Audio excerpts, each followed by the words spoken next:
Hello student, reactions involving hydrocarbon part. ठीक है, हम स्टेप वाइज रिएक्शन को आगे ले रहे हैं। जैसे हमने R C double bond O और यहाँ पे था हमारा OH। कार्बोक्सिलिक एसिड की हमने जो केमिकल प्रॉपर्टी पढ़ी उसमें सबसे पहले हमने हाइड्रोजन को डैमेज किया था। ठीक है, okay, with metal and alkali. उसके बाद हमने ये पूरा जो OH ग्रुप है उसको डैमेज कर दिया and form derivatives of carboxylic acid, acidic chloride, amide, Easter और एनहाइड्राइड। इसके बाद हमने एक लेक्चर पढ़ा, उसमें आपने नोट डाउन किया होगा ये पूरा जो COOH ग्रुप है उसको हम डैमेज कर रहे हैं। अब ये तीनों लेक्चर हमने आज तक जो देखे उसमें कहीं पर भी आपने नोट डाउन किया होगा कि हमारा जो R पार्ट है दैट इज हाइड्रोकार्बन पार्ट, वो अब तक डैमेज नहीं हुआ।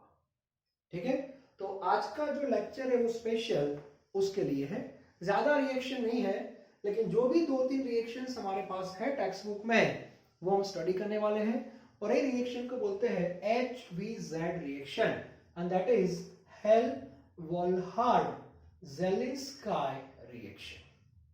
ओके, तो सबसे पहले हम वो पार्ट पढ़ने वाले हैं। ठीक है, उसके बाद हम एरोमेटिक जो होता है, क्योंकि ये जो R है वो अल्काइल भी हो सकता है, अराइल भी हो सकता है। तो अराइल मतलब एरोमेटिक, हमारी जो बेंजीन रिंग है उसके रिएक्शन, वो तो बहुत सिंपल है, वो भी हम लेक्चर में डिस्कस कर लेंगे। ठीक है, दोनों साथ में। तो सबसे पहले अल्काइल बेस हम डिस्कशन कर रहे हैं। अल्काइल बेस तो CH3COOH, तो इसका हमें क्लोरीनेशन करना है plus Cl2 in presence of sunlight. So what happened? We already know chlorination. Okay, तो यहां से ये जो कार्बन है वो अल्फा कार्बन है, तो अल्फा कार्बन के साथ जो हाइड्रोजन है वही यहां से निकलेगा। It means removal of HCl, और COOH ग्रुप है वो एज इट इज ही रहेगा, वो डैमेज नहीं होगा। तो यहाँ पे CH2, यहाँ पे Cl आ गया और उसके बाद COOH, ये आपको मिलेगा। क्लियर? अभी भी अल्फा कार्बन के पास आप देख सकते हो 2 हाइड्रोजन है, तो फर्दर क्लोरीनेशन आप कर सकते हो। और एक स्टेप आपने क्लोरीनेशन किया, so again removal of HCl, so we have CH, यहाँ पे 2 Cl आ गए, देन COOH, ये प्रोडक्ट आपको मिलेगी। अभी भी आप क्लोरीनेशन कर सकते हो, जब तक अल्फा कार्बन के पास अल्फा हाइड्रोजन है तब तक हम हाइड्रोजन निकाल सकते हैं माइनस HCl। तो यहाँ पे कार्बन के पास 3 Cl आ जाएंगे। ओके, और ये हो गया COOH। क्लियर? तो इस बेस पे रिएक्शन हो सकता है।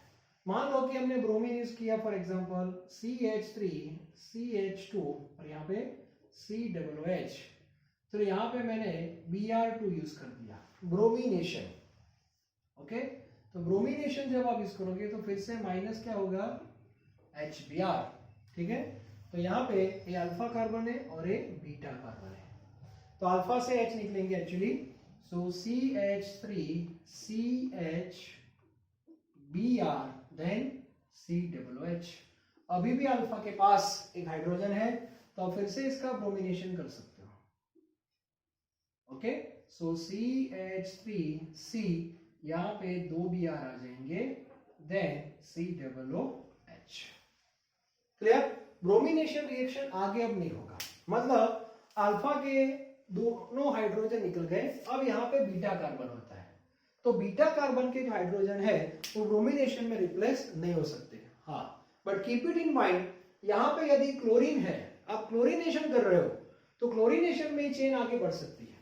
मान लो कि क्लोरीनेशन में भी पहले अल्फा के हाइड्रोजन निकलेंगे, अल्फा कार्बन के हाइड्रोजन निकलेंगे, अल्फा कार्बन के बाद बीटा कार्बन के हाइड्रोजन भी क्लोरीनेशन में निकल सकते हैं, ब्रोमिनेशन में पॉसिबल नहीं है। तो ये पॉइंट भी थोड़ा याद रखना, टेक्स्ट बुक में नहीं है, फिर भी आपको पता होना चाहिए। ओके, तो बहुत ही सिंपल रिएक्शन है और ज्यादातर स्टूडेंट उसको देखते ही नहीं है, और 2 मार्क्स में क्वेश्चन आ जाता है एक्सप्लेन HVZ रिएक्शन, तो भूल जाते हैं कि HVZ में क्या था एग्जैक्टली। बहुत ही सिंपल रिएक्शन है।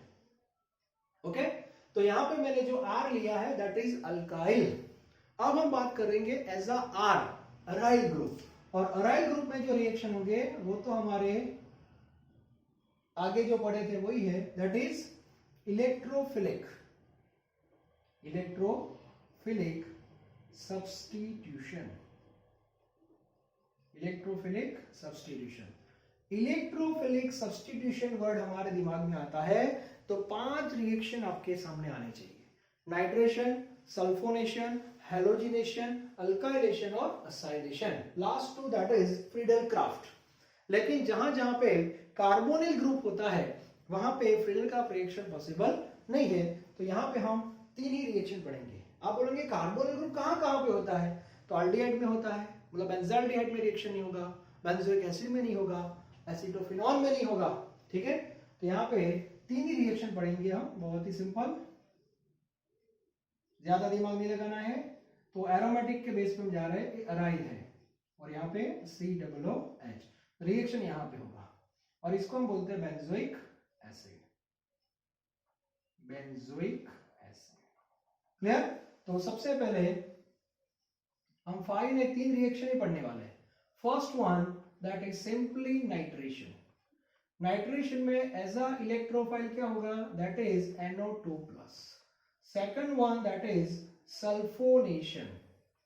सल्फोनेशन में एज अ इलेक्ट्रोफाइल कौन है, SO3H+। And one that is halogenation. और हेलोजिनेशन जो है उसमें इलेक्ट्रोफाइल कोई भी ले सकते हो, Cl+ या Br+। ओके। तो COOH ग्रुप जो है वो मेटा डायरेक्टिंग ग्रुप है, ये सब हमने आगे पढ़ लिया है। तो NO2+ जो इलेक्ट्रोफाइल है वो मेटा पे जाने वाला है। तो यहाँ पे COOH as it is, there is no change,